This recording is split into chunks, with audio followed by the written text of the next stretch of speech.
Kanowski. I'm one of the co-founders of Indivisible Tri-Valley, along with Kyoko Takayama, who's over there. I want to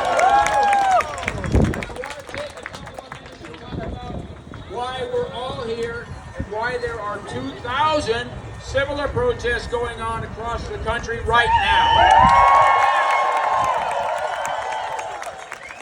We're here because Trump thinks his power is absolute.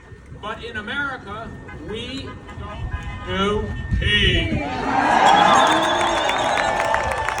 He's using our tax dollars to pay for his party and military parade, while at the same time pushing his big baloney bill that would make huge cuts to Medicaid, Social Security, and food assistance programs.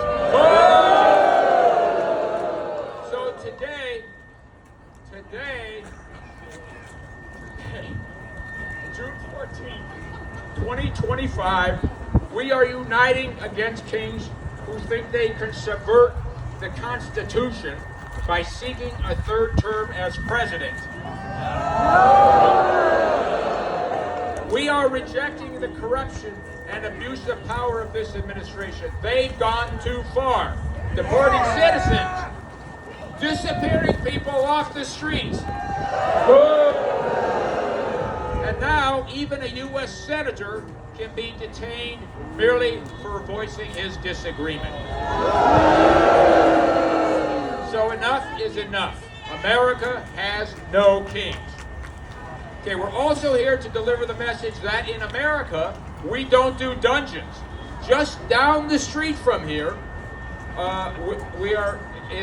the Federal Correctional Institute of Dublin, also known as FCI Dublin. It's a women's prison that was shut down for egregious sexual abuse.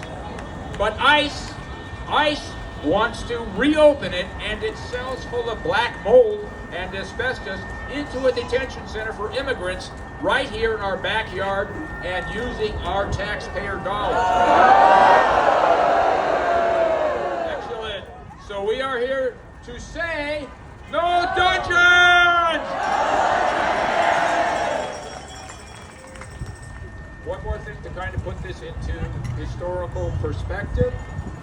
Martin Luther King once said, we will have to repent in this generation, not merely for the vitriolic words and actions of the bad people, but for the appalling silence of the good people.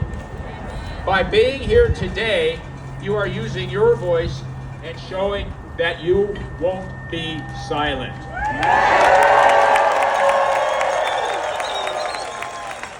You are now part of a national movement, a movement where, as John Lewis said, you can all get into good trouble, necessary trouble, and help redeem the soul of America.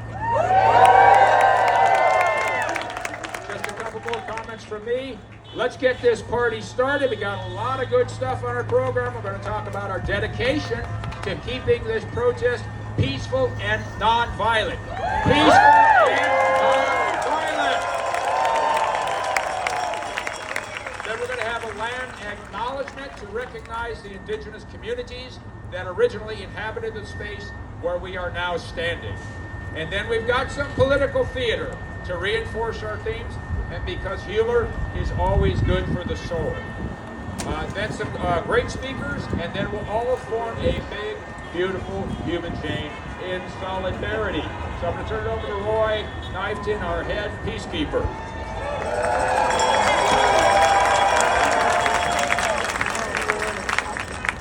Thank you, Roy. We're going to talk about safety. First of all, the most important thing, the bathrooms are right across the way.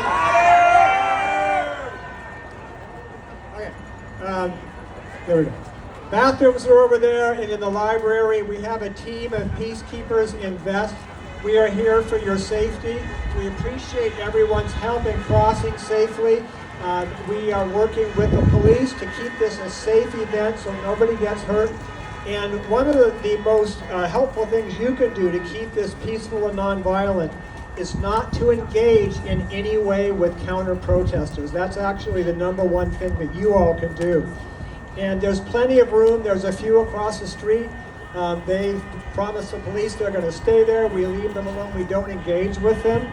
And if you see anyone advocating for violence or property damage in any way, move away from them and report it to a peacekeeper so we can deal with it. And if anyone engages you and says they want to interview you, they start filming you, they ask you questions about your beliefs or want to debate, ignore them and move away. Do not debate them, do not insult them, do not touch them. And if you find yourself arguing with someone, you are playing into their plan. So don't stay engaged with them just because you want to win. If they've got you talking, they've already won, and they may be live streaming you nationally, which has happened before. So our power is staying focused, not engaging. Have fun today. If you see something concerning, alert us, and thanks for coming.